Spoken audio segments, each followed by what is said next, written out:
Welcome, in front of me is a Nubia N1 Lite, and today I'll show you how to wipe cache partition on the device.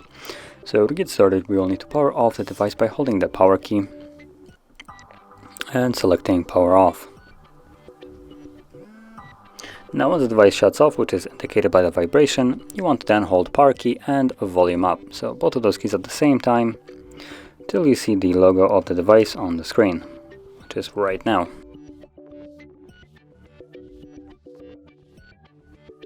So next thing you will see is the no command Android. Now to get past this, all you need to do is hold power key and press volume up once. And this will take you to the recovery mode, where you will see wipe cache partition option. So to select it, you will need to use volume keys. So volume down goes down, volume up goes up. And once you select wipe cache partition, confirm it with power key. And this process is fairly quick. As you can see, it's already finished. And from here, tap power key once more to reboot system now, and it will now go back to the Android.